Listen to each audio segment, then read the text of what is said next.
সময় যে কিভাবে কেটে যায় বুঝতেই পারি না। দেখতে দেখতে তুই 16 বছরে পা দিলি। কত সুন্দর হয়েছে আমার মেয়েটা। তোর বাবা বেঁচে থাকলে খুব খুশি হতেন তোকে দেখে। তোকে বিয়ে দেওয়ার কথা ভাবলেই আমার কান্না চলে আসে। হে মা, কি যে বলো! আমি বিয়ে করব না। তোমাকে ছেড়ে আমি কোথাও যাব না মা। কিছু মনে করিস নে বান্ধবী, আমার আসতে একটু দেরি হয়ে গেল। আসলে বাড়িতে মা অসুস্থ, রান্না বান্না সব কাজ শেষ করে তারপরে আমি আসলাম। বল, এত জরুরি তলব কেন? কিছু হয়েছে নাকি? হ্যাঁ বান্ধবী, আজকে আমাকে দেখতে এসেছিল। বিয়ের পাকা কথা হয়ে গেছে। তোকে আগের থেকে বলিনি। তুই যা সুন্দর, তুই গেলে হয়তো আমাকে পছন্দই করতো না। কি যে বলিস না বান্ধবী, তোর কথা! তোর তাহলে শেষমেশ বিয়ে হয়েই যাচ্ছে। আমি তো মাকে বলে দিয়েছি, আমি মাকে ছাড়া কখনো কোথাও যাব না, বিয়েই করব না। বান্ধবী, যতই বলিস বিয়ে করব না বিয়ে করব না, বিয়ের ফুল ফুটলে কি তুই আটকাতে পারবি? দেখবি হঠাৎ একদিন কোনো এক রাজপুত্র এসে তোকে নিয়ে চলে যাবে। আর বান্ধবী শোন, আমার বিয়ের সব দায়িত্ব কিন্তু তোর। এজন্যই তোকে এত জরুরিভাবে ডেকেছিলাম। দিদি ভাই, তুমি এখানে বসে বান্ধবীর সাথে কথা বলছো, আমি সারা গ্রাম তোমাকে খুঁজে এলাম। তোমার মা খুবই অসুস্থ, শিগগিরই বাড়িতে চলো। তোমার মার হাতে মনে হয় আর বেশি সময় নেই, ও মনে হয় আর বাঁচবে না। কি বলছো দাদি? মা খুব অসুস্থ হয়ে গেছে, চলো এক্ষুনি চলো। শোন রে মা, আমার হাতে আর বেশি সময় নেই। মরার আগে আমি তোকে একটা কথা বলে যেতে চাই। তুই আমার নিজের মেয়ে নোস, তোকে আমি নদীর ধারে পেয়ে। এসব তুমি কি বলছো মা? তুমি আমার আসল মা। মা, কথা বলো মা, তুমি এভাবে আমাকে ছেড়ে যেতে পারো না মা। মা, তুমি আমাকে রেখে কোথায় চলে গেলে? আমার যে একা একা একটু ভালো লাগে না মা। তুমি কোথায় চলে গেলে? ফিরে এসো মা, আমি একা একা কিভাবে বেঁচে থাকবো? আরে সুন্দরী, তুমি একা হতে যাবে কেন? এই ফটিকলাল আছে না, তোমার পাগলা দিওয়ানা। চলো আমরা আজই বিয়ে করে নিই। কি হলো, চুপ করে আছো কেন? মানছি আমি মাঝে মধ্যে একটু নেশাভান করি, কিন্তু মনের দিক থেকে ভাই আমি খুব সাফ, হ্যাপি ভালো। আর বাপের মেলা টাকা পয়সা আছে জন্য কাজ কাম একটু কম করি, কিন্তু তোমাকে আমি রানী করে রাখবো। তোর সাহস তো মন্দ না, তুই আমাকে বিয়ের কথা বলিস?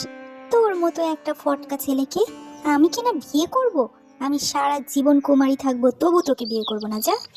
কি যেন ডাকছে মনে হলো, গিয়ে দেখি তো। তা কেমন আছো নীলিমা? তোমার বাবা মা নেই, ভাবলাম গিয়ে একটু দেখা করে আসি। আর তোমার কাছে একটা প্রস্তাব নিয়ে এসেছি। আমি হলো গিয়ে গ্রামের মাতব্বর, টাকা পয়সার কোনো অভাব নেই, 3টে বউ আছে আমার, তবুও তোমাকে আমার খুব পছন্দ। তুমি যদি রাজি থাকো, তোমাকে বিয়ে করে আমি আমার রানী বানিয়ে রাখবো। এটা আপনি কি বলছেন মাতব্বর সাহেব? আমি তো আপনাকে আমার বাবার মতোই মনে করি, আর আপনি কিনা আমাকে এসব কথা বলছেন? আপনাকে আমি অনেক শ্রদ্ধা করি। ভেবেছিলাম বাবা মা না থাকলে কি হবে, আপনি অন্তত আমার পিতার ছায়া হয়ে আমার মাথার উপরে থাকবেন। কিন্তু আপনি যদি আমাকে এসব প্রস্তাব দেন, বাকিরা কি বলবে? আমি এখন কোথায় যাব, কি করব? তুমি যদি চাও, আমি তোমাকে একটা ঠিকানা দিতে পারি, যেখানে গিয়ে তুমি খুব ভালো থাকবে। কিন্তু একটাই সমস্যা, সে কোনো মানুষ নয়, সে একটা রাক্ষস। ভেবে দেখো। তবে সে ভীষণ দয়ালু, তোমার অনেক খেয়াল রাখবে। তুমি যদি চাও, আমি তোমাকে সেখানে নিয়ে যেতে পারি। কি বলো নীলিমা, তুমি কি সেখানে যাবে? ভালো করে ভেবে দেখো। গ্রামের মাতব্বর থেকে শুরু করে বকাটে ছেলেরা যেভাবে আমার পেছনে লেগেছে, আমার মনে হয় আমার জঙ্গলে ওই রাক্ষসের কাছে চলে যাওয়াটাই ভালো হবে। রাক্ষস যদি আমাকে খেয়েও ফেলে, তবুও ভালো। এই মানুষগুলোর থেকে তো অন্তত রেহাই পাবো। নিয়ে চলো আমাকে। কি হলো টুনি, আজকে তোমার এত মন খারাপ কেন? তুমি ছাড়া তো আমার আর কোনো বন্ধু নেই কথা বলার। কি হয়েছে তোমার, আমাকে বলো তো। সকাল থেকে দেখছি কেমন আনমনা হয়ে আছো। আসলে হয়েছে কি বন্ধু, গ্রামের মধ্যে একটা মেয়ে আছে, নাম নীলিমা। ওর বাবা মা সবাই মরে গেছে, আপন বলতে কেউ নেই। ও দেখতে ভীষণ সুন্দরী, গ্রামের সমস্ত লোকেরা ওকে খুব বিরক্ত করছে, মাতব্বর থেকে শুরু করে বখাটেরা।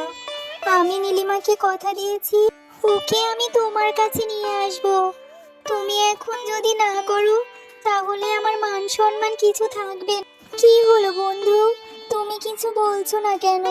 দয়া করে অনুমতি দাও, নীলিমা ভীষণ অসহায়, আমি ওকে তুমি তাহলে সেই মেয়ে যার কথা টুনি আমাকে বলেছিল।